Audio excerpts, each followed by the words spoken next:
नमस्कार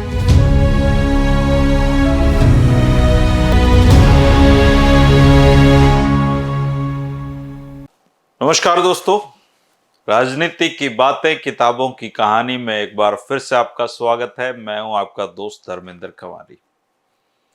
दोस्तों, रोहतक क्षेत्र में चौधरी छोटूराम की राजनीतिक जो यात्रा थी, उसमें जिन जिन सामाजिक लोगों ने अपना बड़ा योगदान दिया था, उनमें भगत फूल सिंह जी, दादा घासीराम मलिक, चौधरी माड़ू सिंह जी, कप्तान दलपत सिंह जी, उन चुनिंदा लोगों में से एक थे। और भी बहुत सारे लोग थे जिन्होंने उनका साथ दिया था।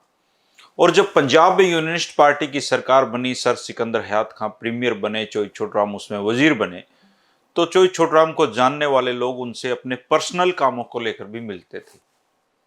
अंग्रेजों ने तब कई तरह की व्यवस्थाएं खड़ी कर दी थी और उस समय डीसी की सिफारिश पर सरकार से जागीर मिल जाया करती, संदेह मिल जाया करती, आदरी मजिस्ट्रेट का ओहदा मिल जाया करता।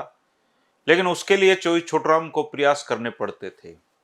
उन्होंने कई लोगों के लिए ऐसा किया भी, जिनमें से एक दादा घासीराम भी थे।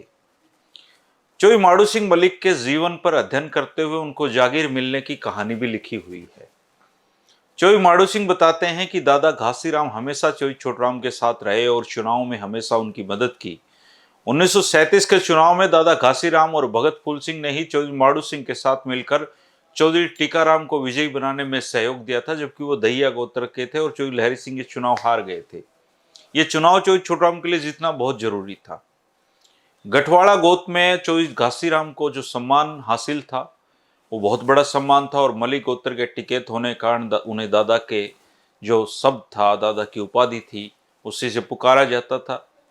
चौधरी घासीराम पंजाब विधान परिषद के सदस्य भी रह चुके थे और 1937 के चुनाव में जीत के बाद यूनियनिस्ट पार्टी की सरकार बनी और चौधरी छोटूराम जब मंत्री बन गए, तो उन दिनों अंग्रेज डीसी के मार्फत जागीरे, संदेह और आदरी मजिस्ट्रेट के पद मिलने लग गए थे। दादा घासीराम को भी किसी ने इसकी जानकारी दी तो वो परिवार की भलाई के लिए इसके लिए उत्सुक हो गए। और उस समय किसान परिवारों के हालात वैसे भी बहुत ज्यादा अच्छे नहीं थे, इसलिए जागीर प्राप्त करना परिवार को ऊपर उठाने की दृष्टि से लिए दादा घासीराम को सही कदम लगा होगा। भगत फूल सिंह को साथ लेकर दादा घासीराम इस बारे में चौधरी माड़ू सिंह से मिले और दादा घासीराम को जागीर दिलवाने और उनके बेटे चौधरी मातूराम को आदरी मजिस्ट्रेट बनवाने के लिए चौधरी छोटूराम से सिफारिश करने के लिए कहा। चौधरी छोटूराम के स्वभाव और कार्यशैली जानने के कारण अब चौधरी माड़ू सिंह दुविधा में फंस गए थे। चौधरी माड़ू सिंह जानते थे कि 1937 के चुनाव में दादा घासीराम की मदद के बिना चौधरी टीकाराम को नहीं जितवाया जा सकता था और वो ये भी जानते थे कि चौधरी छोटूराम राजनीति में इतने व्यस्त हैं कि निजी कामों के लिए उनको फंसा कर रखना किसानों का ही नुकसान करवाना है, क्योंकि वो तो दिन रात किसानों का जो भाग्य बदलने के लिए हैं उस पे कानून बनवाते जा रहे थे। खुद भी गठवाड़ा चौधरी माड़ू सिंह मलिक के लिए गठवाड़ों के सिरपोरों की बात को टालना कठिन था और उस टाइम तो चौधरी माड़ू सिंह मलिक ने दादा घासीराम को आश्वासन देकर कहा कि उचित समय आने पर चौधरी साहब से मैं इसकी बातचीत करूंगा। उनको विदाई दे दी, लेकिन इस चिंता में डूब गए कि ये इच्छा कैसे पूरी हो सकती है। दादा घासीराम था चौधरी माड़ू सिंह को यह विश्वास था कि जो जिलाधीश हैं रोहतक के, वो मातूराम को आदरी मजिस्ट्रेट बनाए जाने की सिफारिश आसानी से कर देंगे और जब ये इनकी सिफारिश करके भेज देंगे तो उसके बाद चौधरी छोटूराम को कहेंगे। किंतु परिस्थितियां कुछ ऐसी बनी दोस्तों कि जिलाधीश ने मातूराम के नाम की सिफारिश ही नहीं की और जब दादा घासीराम को इस बात का पता चला तो उन्होंने चौधरी माड़ू सिंह से बातचीत की और कहा कि अब आप सीधे चौधरी साहब से कहकर जिलाधीश से सिफारिश करवाएं। इसके बाद चौधरी माड़ू सिंह ने चौधरी छोटूराम को पत्र लिखकर दादा घासीराम को जागीर और उनके बेटे मातूराम को आदरी मजिस्ट्रेट बनवाए जाने की सिफारिश करने का अनुरोध किया। चौधरी माड़ू सिंह के पत्र के उत्तर में चौधरी छोटूराम ने पत्र लिखकर अपना जवाब दिया। यह पत्र आज भी चौधरी माड़ू सिंह के परिवार में सुरक्षित रखा हुआ है और पत्र में चौधरी घासीराम की एक आंख की दृष्टि चले जाने के संबंध में संवेदना प्रकट की गई। इसके बाद चौधरी छोटूराम ने लिखा कि ऐसा प्रतीत होता है कि जिलाधीश की दृष्टि में मातूराम अभी जवान है, अनुभवहीन है और बहुत चुप चुप हो रहता है।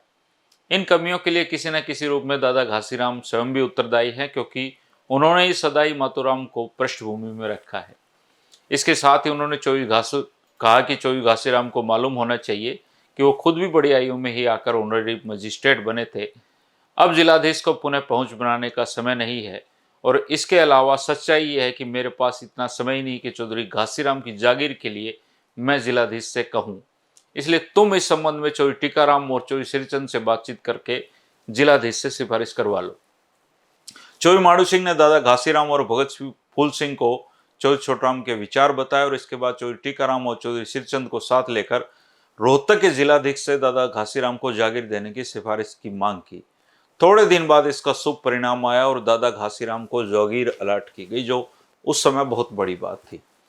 चौधरी छोटराम की सदा यह कोशिश रहती थी कि उनसे जुड़े लोगों की उन मांगों को पूरा किया जाए जो स्वार्थ से हटकर अन्य लोगों के लाभ के लिए हों, लेकिन कभी कभी उनको पर्सनल मांगों के बारे में भी सोचना पड़ जाता था। इस संबंध में चौधरी छोटराम ने चौधरी माड़ू सिंह को एक पत्र लिखा था, जिसमें चौधरी छोटराम ने स्पष्ट लिखा था कि मैं जब तक यूनियनिस्ट पार्टी में हूं मुझे छोटे बड़े सभी जमींदारों की सहायता करनी चाहिए, लेकिन मैं उस व्यक्ति की सहायता की परवाह नहीं करता जो व्यक्तिगत स्वार्थों के प्रतिफूल की इच्छा से सहायता करता है या मांगता है।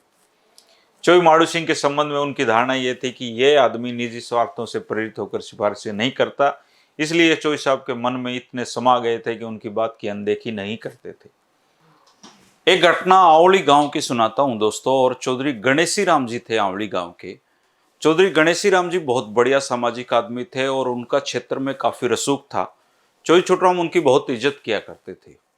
चौधरी गणेशी राम भगत फूल सिंह के दाहिने हाथ तो थे ही, चौधरी छोटराम के परम सहयोगियों में से भी एक थे और वो लड़कियों की शिक्षा के बहुत बड़े प्रेमी थे। किसी की भी बेटी पढ़ती हो उनको बहुत अच्छा लगता था।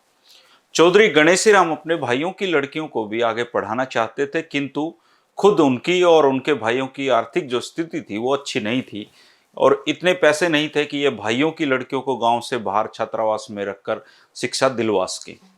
इसके बाद चौधरी गणेशी राम ने चौधरी माड़ू सिंह से कहा कि बेटियों को वजीफा दिलाने के लिए चौधरी छोटराम को आप पत्र लिखें।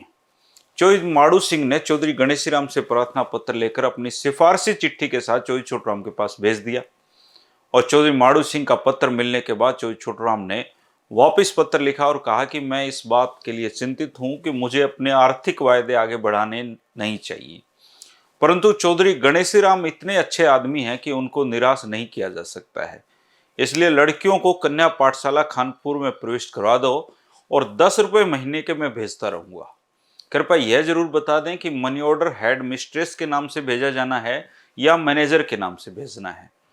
और इसके बाद चौधरी छोटराम ने 10 रुपये महीने उन बेटियों की शिक्षा के लिए भिजवाते वो रहे।